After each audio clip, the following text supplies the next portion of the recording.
നിങ്ങളുടെ ഫേവറേറ്റ് സീരിയലുകൾ ടിവിയിൽ വരുന്നതിന് മുൻപേ സൺ നെക്സ്റ്റ് ആപ്പിൽ കാണാം. ഇനി എല്ലാവർക്കും മുൻപേ കാണൂ. ഇപ്പോൾ തന്നെ സൺ നെക്സ്റ്റ് ആപ്പ് ഡൗൺലോഡ് ചെയ്ത് സബ്സ്ക്രൈബ് ചെയ്യൂ.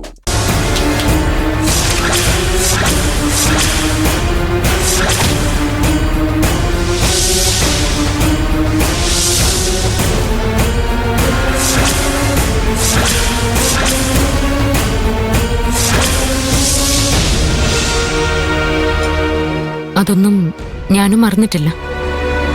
നിങ്ങളെക്കാൾ കൂടുതൽ ഞാൻ അവനെ വെറുത്തിരുന്നു. ആ വെറുപ്പ് എന്റെ തീരുമാനത്തെ ബാധിച്ചു എന്നുള്ള കുറ്റബോധം എനിക്കുള്ളത്. അബിയെ പോലൊരു കൂട്ടുകാരനെ തെരഞ്ഞെടുത്തപ്പോൾ തന്നെ അവന്റെ വിധി എന്താവെന്നുള്ള കാര്യത്തിൽ ഒരു തീരുമാനമായി. തെറ്റുകളിൽ നിന്ന് തെറ്റിലേക്ക് അബി പോയപ്പോൾ അവന് പൂർണ്ണ പിന്തുണയുമായി ബിബി കൂടത്തിനുണ്ടാവുകയും ചെയ്തു. എന്തായാലും ബിബിയെ നഷ്ടപ്പെട്ടതിന് അബി കുറ്റപ്പെടുത്തുന്നത് ചേച്ചിയായിരിക്കും. അവൻ ബിബിയെ കൊന്നിട്ടും മഞ്ജുവിനെ എന്തിനാ കുറ്റപ്പെടുത്തുന്നത്? അവനൊരു സൈക്കോ ആണെന്ന് പറഞ്ഞില്ലേ അമ്മേ? അവൻ സ്വന്തം കുറ്റങ്ങളൊന്നും കാണില്ല. ബിബിയെ കൊല്ലാനുള്ള കാരണം ഉണ്ടാക്കിയത് ചേച്ചിയാണെന്ന് അവൻ ചിന്തിക്കും. നീ പറഞ്ഞത് ശരിയാ. അഭി എന്നെ ലക്ഷ്യം വയ്ക്കാൻ സാധ്യതയുണ്ട്. നിങ്ങളൊക്കെ എന്റെ കുടുംബമായതുകൊണ്ട് നിങ്ങളെ അവൻ ലക്ഷ്യം വയ്ക്കാൻ സാധ്യതയുണ്ട്. ഞങ്ങളുടെ കാര്യം ഞങ്ങൾ നോക്കിക്കോളാം. പക്ഷേ അമ്മുവിന്റെ കാര്യം നീ ശ്രദ്ധിക്കണം മോളെ. അവളെ സ്കൂളിൽ ചേർക്കുന്നത് തൽക്കാലത്തേക്ക് മാറ്റിവെക്കാം. ആ, അതാ മോളെ നല്ലത്. ഇവിടെയാകുമ്പോ മോളെ നോക്കാൻ ഞങ്ങളൊക്കെ ഉണ്ടല്ലോ. നമ്മൾ എത്ര സൂക്ഷിച്ചിട്ടും കാര്യമില്ല അമ്മേ. അഭി നമ്മളെ ഉപദ്രവിക്കാൻ എന്തെങ്കിലും വഴി കണ്ടുപിടിക്കും.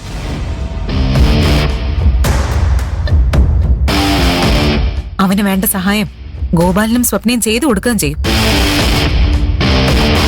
അവനെ തടാൻ ഒരു വഴിയേ ഉള്ളൂ. അബിയെ നിയമത്തിന് മുന്നിൽ കൊണ്ടുവന്ന് ജയിലിലടയ്ക്കണം. ബിബി മരിച്ച സ്ഥിതിക്ക് പീതാംബരന്റെ കേസ് ഇനി തെളിയിക്കാൻ പറ്റുന്നുള്ള പ്രതീക്ഷ വേണ്ട. ബിബിയെ കൊന്നത് അബിയാണെന്ന് എങ്ങനെയെങ്കിലും തെളിയിക്കണം. അബിക്ക് നല്ല ബുദ്ധിയുണ്ട്. അവൻ തെളിവുകളൊന്നും ബാക്കി വെച്ച് കാണില്ല. ഏയ്, എത്ര ബുദ്ധിയുള്ള കുറ്റവാളിയാണെങ്കിലും അവനെ കൊടുക്കാനുള്ള എന്തെങ്കിലും ഒരു തെളിവ് അവ തന്നെ ബാക്കി വെച്ചിട്ടുണ്ടാവും. അത് കണ്ടുപിടിച്ചാൽ മാത്രം മതി. മഞ്ജു, തന്നെ കൊണ്ടത് പറ്റും.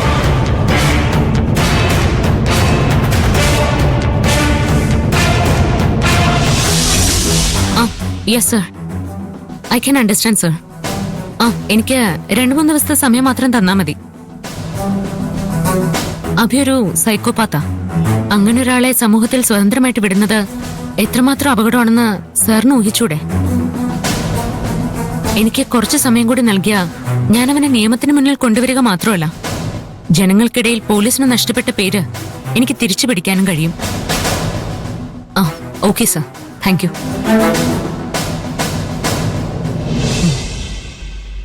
ആരാ മാഡം വിളിച്ചത്? DIGയാ. എനിക്കെതിരെ അച്ചടക്ക നടപടി ഉണ്ടാവുന്നാ പറയുന്നത്. തൽക്കാലത്തേക്ക് ഞാൻ അതൊന്ന് വൈകിപ്പിച്ചിട്ടുണ്ട്. എന്റെ അടുത്ത് അധികം സമയമില്ല സർ. എത്രയും പെട്ടെന്ന് അബിക്കെതിരെ ഒരു ശക്തമായ കേസ് ഫയൽ ചെയ്യണം.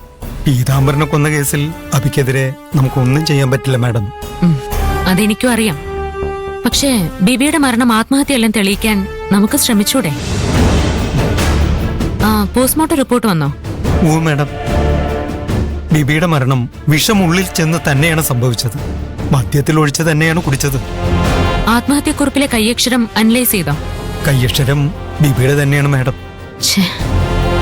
ബിബി നമ്മൾ കൊടുത്ത സമ്മർദ്ദത്തിൽ ആത്മഹത്യ ചെയ്തതായിരിക്കും മാഡം. അവനെ കൊന്നതാണെന്ന് അഭി എന്നോട് തുറന്ന് സമ്മതിച്ചതാണ്. അപ്പൊ പിന്നെ ബിബി എന്തിനാണ് ആത്മഹത്യക്കുറിപ്പ് എഴുതിയത്? എന്റെ ജോലി കളയാൻ വേണ്ടി ആത്മഹത്യക്ക് ശ്രമിക്കുന്ന പോലെ ഒരു നാടകം കളിക്കാൻ അഭി ബിബിയെ സമ്മതിപ്പിച്ചു കാണും. അവനെ കണ്ണുടച്ച് വിശ്വസിച്ച് ബിബി എന്നെ കുറ്റപ്പെടുത്തി ഇങ്ങനൊരു കത്ത് എഴുതിയിട്ടുണ്ടാവും. പക്ഷേ അഭിയുടെ ലക്ഷ്യം അവനെ ഒഴിവാക്കുകയായിരുന്നെന്ന് ബിബിക്ക് അറിയില്ലായിരുന്നു. ഈ ഒരൊറ്റ നീക്കം കൊണ്ട് ബിബി അവനെതിരെ സാക്ഷി പറയില്ലെന്നും ഞാൻ കമ്മീഷണർ എന്ന പദവിയിൽ ഇരിക്കില്ലെന്നും അവൻ ഉറപ്പുവരുത്തി. ഇതൊക്കെ ആരെങ്കിലും പറഞ്ഞ വിശ്വസിക്കാം മാഡം. നമ്മളിതെങ്ങനെ തെളിയിക്കും?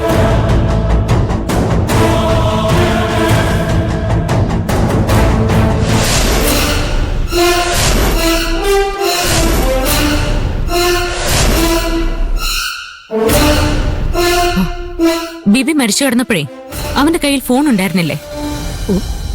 ഉവ്. അത് ചെക്ക് ചെയ്തോ? ഇല്ല മാഡം. സൈബർ സെല്ലിനെ വിളിക്കുക. ആ ഫോൺ എത്രയും പെട്ടെന്ന് അൺലോക്ക് ചെയ്ത് എനിക്ക് കിട്ടണം.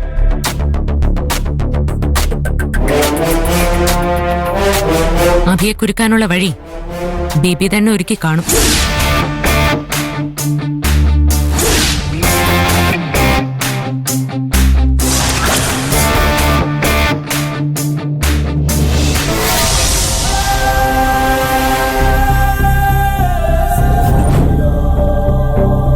എന്റെ ഏറ്റവും നല്ല കൂട്ടുകാരനെയാ എനിക്ക് നഷ്ടപ്പെട്ടത്. അവൻ ഇത്രയും വലിയ മാനസിക സംഘർഷത്തിലൂടെയാണ് കടന്നു പോകുന്നതെന്ന് എന്നോട് ഒരിക്കൽ പോലും പറഞ്ഞില്ല. എന്തൊക്കെ പ്രശ്നങ്ങളുണ്ടെങ്കിലും അതിനെല്ലാം ചിരിച്ചുകൊണ്ട് നേരിടുന്ന പ്രകൃതമായിരുന്നു അവൻ്റേത്.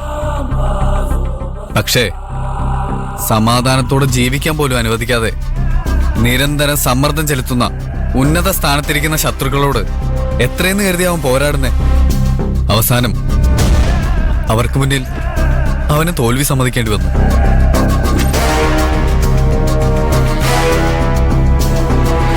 എന്നെ ഒറ്റയ്ക്കാക്കിയിട്ട് അവൻ പോയി.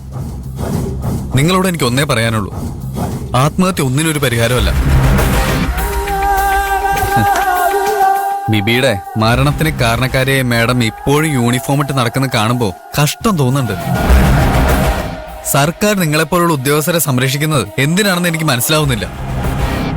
ബിബിയുടെ മരണത്തിൽ എനിക്കൊരു പങ്കുമില്ല. നിങ്ങൾ വിചാരിക്കുന്ന പോലെ അതൊരു ആത്മഹത്യയോ അല്ല. അവനെ കൊന്നതാണ്. ആ നിങ്ങളുടെ തെറ്റിനെ മറച്ചുവെക്കാൻ ഇങ്ങനെ പല കഥകളും നിങ്ങൾ പറഞ്ഞുണ്ടാക്കുമെന്ന് ഞങ്ങൾക്കറിയാം. അതൊന്നും ഞങ്ങൾ വിശ്വസിക്കാൻ പോകുന്നില്ല. എന്റെ വാക്ക് മാത്രം കേട്ട് നിങ്ങളൊന്നും വിശ്വസിക്കില്ലെന്ന് എനിക്കും അറിയാം. അതുകൊണ്ട് തെളിവുമായിട്ട് തന്നെയാ ഞാൻ വന്നത്. എന്ത് തെളിവ്? അരുൺദക്ഷൻ സർ, ഇത് ബിബിമോന്റെ ഫോണാ. നിനക്ക് ഓർമ്മയുണ്ടാവുമല്ലോ, മരിക്കുമ്പോ ഇത് അവന്റെ കയ്യിലുണ്ടായിരുന്നു. വെറുതെ ഒരു കൗതുകത്തിന് ഇത് ഞങ്ങളും തുറന്നു നോക്കി. അപ്പോഴാ ബിബിമോൻ ഞാൻ വിചാരിച്ചതുപോലെ ഒരു മണ്ടനല്ലാന്ന് മനസ്സിലായത്. മരിക്കുന്നതിന് മുമ്പ് അവന്റെ കൊലയാളിയെ കൊടുക്കാൻ വേണ്ടതെല്ലാം ഇതിൽ റെക്കോർഡ് ചെയ്തിട്ട് അവൻ പോയത്.